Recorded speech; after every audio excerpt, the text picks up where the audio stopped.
नमस्कार, मैं हूं अंजलि ईस्टवाल और हमारे इस खास कार्यक्रम में आपका स्वागत है, जिसमें हम आपको बताते हैं कि कोरोना से जुड़ी कौन सी खबर सही है और कौन सी महज अफवाह है। कोरोना के खिलाफ टीका काम करता है, ये अब हमें धीरे धीरे और अच्छे आंकड़ों और डेटा और रिजल्ट्स के साथ पता चलता जा रहा है।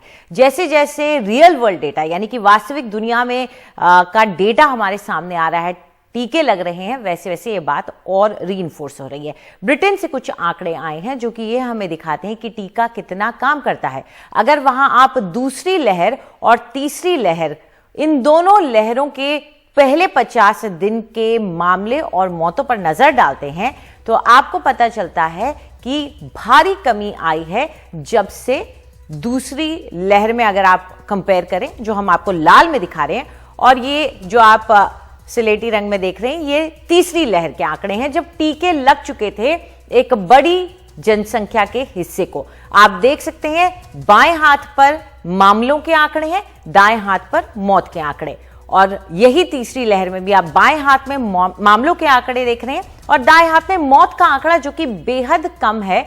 इन दोनों को अगर आप कंपेयर करते हैं, इन दोनों का अगर आप कहीं ना कहीं मुकाबला करें तो इससे यह साफ होता है कि टीका काम करता है। कुछ वक्त पहले ICMR की भी एक स्टडी आई थी, उसमें भी यह साफ हो गया था कि टीका मौत से आपको बचाता है, अस्पताल में गंभीर बीमारी से आपको बचाता है। इस पर चर्चा करने के लिए हमारे साथ डॉक्टर अशोक सेठ जुड़ गए हैं, जो कि चेयरमैन है फोर्टिस एस्कॉट्स हार्ट इंस्टीट्यूट के। डॉक्टर सेठ, बहुत बहुत शुक्रिया हमारे साथ जुड़ने के लिए। अब धीरे धीरे जैसे जैसे टीकाकरण बढ़ता जा रहा है पूरी दुनिया में, हमारे पास अलग अलग देशों से भी डेटा आ रहा है टीकाकरण को लेकर। आपसे जानना चाहेंगे कि यूके का जो डेटा हम देख रहे हैं वो हमें क्या कहता है और इससे हम भारत में क्या सीख ले सकते हैं।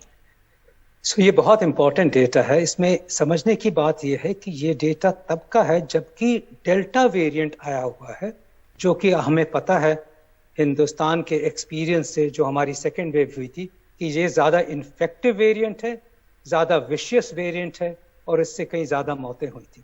उसके बावजूद भी आप इंग्लैंड में देख रहे हो, और ये अमेरिका में भी देखा है, इजराइल ने भी देखा है, कि इसके बावजूद भी सीरियस इन्फेक्शंस कम हुए हैं और डेथ 1/20 हुई है कंपेयर टू जो पहले वेरिएंट था, जिसको केंट वेरिएंट कहते थे। सो डिस्पाइट कि एक तरफ ज्यादा खतरनाक वेरिएंट, फिर भी डेथ्स कम, फिर भी एडमिशंस कम, फिर भी हॉस्पिटलाइजेशंस कम, सीरियस इन्फेक्शंस कम। इससे बहुत इंपॉर्टेंट ये होता है कि हमारे पास यंत्र है, वो यंत्र बहुत इंपॉर्टेंट है और वो है वैक्सीनेशन। और अगर हमें डबल डोजिंग वैक्सीनेशन की मिल जाती है, जैसे कि इंग्लैंड में 68% लोग डबल डोजिंग पे हो गए हैं, 80% को सिंगल डोज मिल चुकी है, इंग्लैंड में भी, अमेरिका में भी 50% से ज्यादा लोगों को मिल चुकी है, तो फिर ग्रेजुअली अनलॉकडाउन संभव हो सकता है, हम प्रोटेक्टेड हो सकते हैं। देखिए, लोग पूछते हैं कि देखिए वैक्सीनेशन लिया फिर भी कोविड हो गया।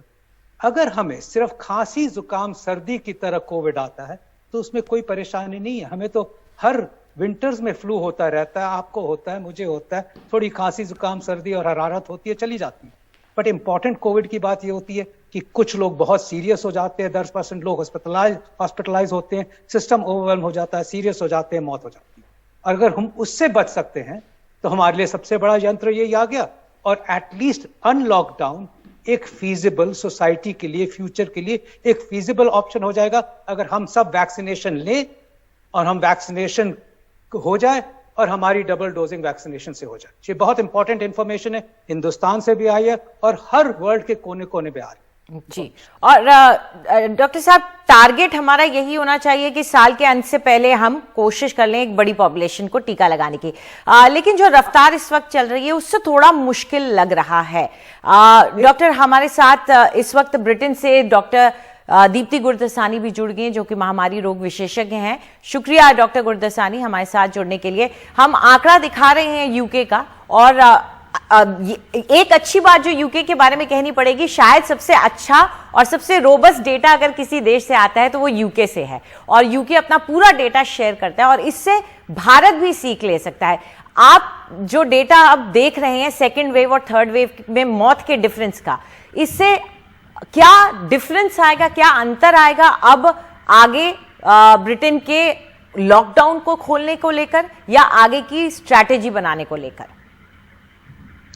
तो हम देख रहे हैं कि जो डेल्टा वेरिएंट है वो हमारे पहले वेरिएंट से ज्यादा गंभीर रोग कॉज कर रहा है। इसका मतलब है कि अगर आपको डेल्टा वेरिएंट है तो आपका अस्पताल में भर्ती होने का चांस 2 गुना ज्यादा है पहले से। और यूके से ही नहीं, कनाडा से भी रिसर्च बता रहा है कि मरने का चांस भी इस वेरिएंट से ज़्यादा है पिछले वेरिएंट्स के कंपैरिजन में।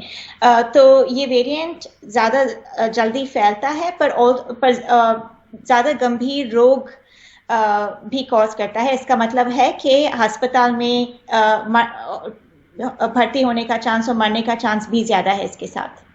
पर अगर आप 2 वैक्सीन के डोजेस लेंगे, आपका गंभीर रोग का चांस बहुत कम हो जाता है, 90% कम हो जाता है। तो पहले अगर 10 लोग अस्पताल में भर्ती होते, अब 1 जना अस्पताल में भर्ती होगा। तो इसका मतलब है कि 2 टीके लगाना बहुत जरूरी है। 2 टीके लगाना बेहद जरूरी है और शायद ये बात हमें भी कहीं सीखनी पड़ेगी। डॉक्टर सेठ, 2 टीके पर हमारा इस वक्त फोकस नहीं है, बल्कि हम लोग चाह रहे थे, मेरा भी खुद का 2nd डोज आ रहा है और मैं भी चाह रही थी जल्दी से जल्दी हो, लेकिन 2 टीके पे अभी सरकार का फोकस नहीं लग रहा है। ऐसा है, ये भी समझने की बात है। पहले एक बात बहुत अच्छी कहूंगा जो आपने कहा कि इंग्लैंड से बड़ी इंफॉर्मेशन आ रही है, और वो हमारे लिए इंपॉर्टेंट इसलिए भी है कि वहां पे काफी लोगों को वही वैक्सीन लगी है एस्ट्राजेनेका की जो कि हिंदुस्तान में लग रही है और हिंदुस्तान में बन रही है। सो एक कंपैरिजन हो जाता है। अभी हमारे पास फाइजर नहीं आई है, बट इंग्लैंड में काफी लोगों को एस्ट्राजेनेका की ही वैक्सीन लगी है और कुछ लोगों को फाइजर लगी। सो ये डेटा काफी रेलेवेंट है हिंदुस्तान के लिए भी। और फिर डेल्टा वायरस के क्षेत्र में ये रिसर्च हो रही है, तो वो भी हिंदुस्तान के लिए रेलेवेंट है, क्योंकि हमारी लास्ट वेव और अभी भी डेल्टा और डेल्टा प्लस वेरिएंट से ही हमें फिक्र है ज्यादा। फाइनली जो आपने पूछा कि 2 डोजेज इंपॉर्टेंट है, देखिए हिंदुस्तान में 2 चीजें इंपॉर्टेंट हो गई इस टाइम पे, वैक्सीनेशन, डोजिंग। और मैं बहुत ही गवर्नमेंट को कमेंट करता हूं, कॉम्प्लीमेंट करता हूं कि उन्होंने इस क्षेत्र में इंपॉर्टेंट स्टेप्स लिए हैं, जिसमें कि एक सिंगल पॉइंट एक्विजिशन, ये डिस्ट्रीब्यूशन, प्राइसिंग सब एक सिंगल पॉइंट पे कर दिए। आई एम श्योर कि अगस्त के महीने में हमारे पास ज्यादा डोजेस आएंगी, और जो टारगेट कहा है दिसंबर का, आई फील कि यह अचीव होगा और अचीव हो सकता है, बिकॉज एक मिशन है, एक विल है, और सब इस बार इकट्ठे हैं वायरस को बीट करने के लिए। 2nd डोजिंग डेफिनेटली इंपॉर्टेंट हुई है और देखा गया कि इंपॉर्टेंट है, बट हमें 1st डोजिंग का भी समझना है कि 1st डोजिंग भी यूजलेस नहीं है। 1st dosing against the delta variant ठीक है, कम इफेक्टिव है, आधी इफेक्टिव है, फिर भी इफेक्टिव हो, और फिर भी उससे इन्फेक्शन का प्रोपगेशन रुक सकता है। तो इसलिए हमारा कर्तव्य हो गया है कि जब तक हमारी वैक्सीनेशन की सप्लाईज और न बढ़े, तब तक हम उस शेड्यूल को फॉलो करें जिसमें कि मैक्सिमम लोगों को एटलीस्ट सिंगल डोजिंग तो मिले ही, जबकि डबल डोजिंग अनिवार्य है। और उम्मीद यही है कि बाय अगस्त, सितंबर, अक्टूबर जब हमारे पास डोजेस ज्यादा आएंगी, तो गवर्नमेंट फिर इसको वो नियम ले आएगी कि जिसमें जल्दी से जी डॉक्टर साहब, तो जैसा आप कह रहे हैं 2 डोज पे फोकस होना चाहिए, लेकिन 1 डोज सबको मिल जाए वो भी हमें एक प्रोटेक्शन देगी, सुरक्षा देगी। हमारे पास आज वक्त कम है, शुक्रिया आप दोनों हमारे साथ जुड़े उसके लिए। तो वाकई में अगर हमें दूसरे देशों से कोई सीख मिलती है, वो सीख हमें लेनी चाहिए, और वो सीख एक ही है, टीका लगवाएं, वही एक तरीका है कोरोना से बचने का। फिलहाल एक छोटा सा ब्रेक के बाद हमारी खास मुहिम वैक्सीनेट इंडिया।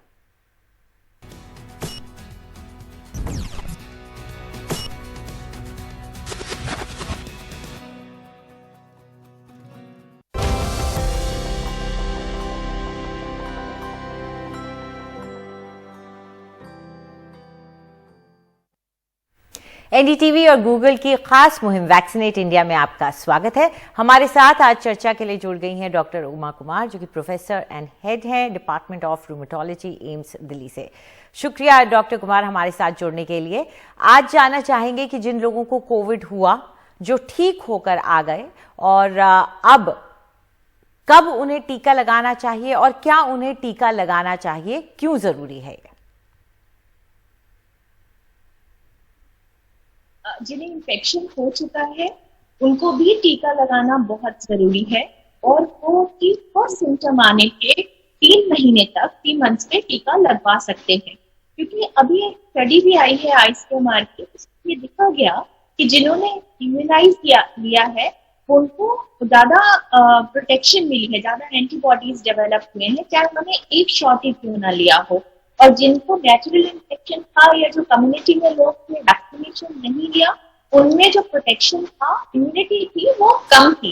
इसलिए बहुत जरूरी हो जाता है कि अगर इन्फेक्शन हो भी गया है उसके बाद भी टीकाकरण जरूर करवाएं और दोनों डोज लगवाएं, क्योंकि एक डोज से भी इम्यूनिटी आती है, लेकिन 2 डोजेस से जो इम्यूनिटी है तो करीब करीब 89% बताई गई है जो स्टडी अभी है। जी, और डॉक्टर जो ठीक होकर आए हैं उन्हें क्या री इन्फेक्शन का खतरा भी हो सकता है? क्योंकि अगर टीका नहीं लगाते हैं लेकिन वो सोचते हैं कि मेरे अंदर तो एंटीबॉडी इम्यूनिटी है, मुझे हो चुका और टीका ना लगवाएं, क्या री इन्फेक्शन के खतरे भी होते हैं? ये बहुत ही अच्छा क्वेश्चन है। सबको ये समझना बहुत जरूरी है कि अगर इन्फेक्शन एक बार हो चुका है तो दोबारा भी हो सकता है। हमने देखा होगा कि जो है वो बार बार लोगों को बार होता है, तो ये भी एक वायरल इन्फेक्शन है।